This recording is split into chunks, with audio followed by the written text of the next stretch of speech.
গতদিন আপনারা দেখেছিলেন যে আমি এরকম ৩টা প্যালেট নিয়ে এসেছিলাম। তো প্রতিটা প্যালেটের মাঝখান দিয়েই কিন্তু আমরা কাট করব, যাতে এই যে মাঝখানের যে একটা বিম দেখতে পাচ্ছেন এইটা যেন থাকে এবং এইটাতেই স্টেবল হয়ে আপনারা বসতে পারবেন এবং ইজিলি এইটাতে আর কি ভাঙবে না। তো যেহেতু ব্যালকনিতে আমরা কাজটা স্টার্ট করেছিলাম এবং ব্যালকনিতেই কাজটা করব ভেবেছিলাম, বাট বৃষ্টি আমাদের একদমই সাথ দেয়নি, মানে ওয়েদার একদমই আমাদের সাথ দেয়নি। ঝুম 2 দিন যাবৎ বৃষ্টি হচ্ছে লন্ডনে। সো কি আর করব, শুরু বেলকনিতে করলেও শুরুটা আর বেলকনি থেকেই রাখা পসিবল হয়নি, ঘরে নিয়ে চলে আসতে হয়েছিল এবং ঘর প্রচণ্ড পরিমাণে ময়লা হয়েছিল। তো যাই হোক, দুইজন মিলে টিম ওয়ার্ক করছিলাম আমরা।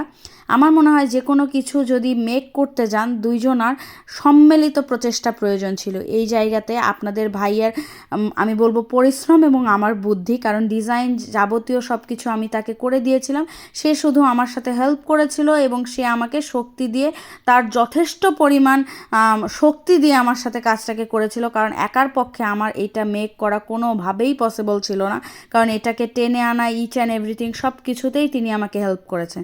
তো ওই যে বললাম মাঝখানে দুইটাতে কেটে নিয়েছি, কেটে নিয়ে দুইটা দিয়ে আমি সোফা মেক করব এবং একটার যে মানে ব্যাকবোর্ড যেটা, সেটা অনেক চওড়া লাগছিল আমার কাছে এবং অনেকটা জায়গা নষ্ট করছিল, যার কারণে এই ব্যাকবোর্ডের পিছনের যে বিম বা পোর্শনটাকে আমি কেটে শুধু সামনের যে পোর্শনটা যেখানে আর কি শুধু ব্যাকটা রাখলেই হবে, সো সেইটা করার জন্য আমাকে পরে আবার এই ব্যাকের জন্য এটাকে ভাঙতে হয়েছিল, যেটা খুবই পরিশ্রমের একটা কাজ ছিল এবং আমার কাছে মনে হয়েছে আপনাদের ভাইয়া এইটার জন্য অনেক কষ্ট করেছে। এক পর্যায়ে আমাদের মনে হয়েছিল যে এর চেয়ে মনে হয় কিনে আনাই বেটার ছিল, বাট আপনাদের ভাইয়া বলল এটা তার একটা যে ডিআইওয়াই করার যে মজা এবং একসাথে সম্মিলিত একটা কাজ করার যে একটা মজা, এটা কিন্তু আমাদের কাছে ভালোই লাগছিল। তো একটু কষ্টসাধ্য হলেও, বাট যখন এটা সম্পূর্ণ মেক হয়ে গিয়েছিল আমাদের দুইজনেরই যে একটা প্রশান্তির খুশি, এটা আপনাদেরকে আসলে বলে বোঝানো আমার পক্ষে কোনোদিনই সম্ভব না। আমার কাছে মনে হয় এটা জাস্ট দুইজন মিলে কাজ করার যে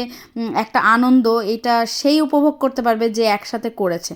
তো আমাদের সোফা মেকিং করা হয়ে গেল। এরপরে আমি যে সামনের টেবলটা দিব সেটার জন্য আমি আরেকটা যেটা ছিল প্যালেট, সেটাকে মাঝখান দিয়ে কেটে নিয়েছি এবং মাঝখান দিয়ে কেটে নেওয়ার পরে একটা পোর্শন একটু ছোট হয়, সো এই একটা পোর্শনকে আমাদের সুন্দর করে আর একটা বিমের মাঝখানে এটাকে করে নিতে আমাদের হয়েছিল।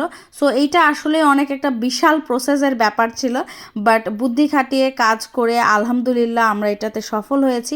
এবং আপনাদের এটা মেকিং দেখতে কেমন লেগেছে জানাতে ভুলবেন না, ভালো লাগলে অবশ্যই লাইক কমেন্ট শেয়ার করতে ভুলবেন না, এবং লাস্টে এটা দেখতে কেমন হয়েছে সেটার জন্য কিন্তু লাস্ট অবধি থাকতে হবে আমাদের সাথে। তো যেহেতু মাঝখান থেকে কেটে দিয়েছিলাম, সো এক সাইডে বিমটা ছিল, মাঝখানের যে বিমটা, এই আর এক সাইডে কিন্তু ছিল না, সো আর এক সাইডে কিন্তু আমাদের বিমটাকে মেক করতে হয়েছিল। তো যাই হোক, সোফাটা মেক করা হয়ে গেল। এই যে দেখছেন পিছনের এটা আমরা মেক করে ফেলেছিলাম এবং একটুকু জায়গা ওয়েস্ট না করে আমরা যে এত সুন্দর করে এটাকে মেক করে ফেলতে পারবো, তাও আবার বিনা মানে পয়সায়, মানে বিনা পাউন্ডে বিনা টাকায়, শুধু নিজেদের পরিশ্রমে, আমি আসলে আশ্চর্য হয়েছি।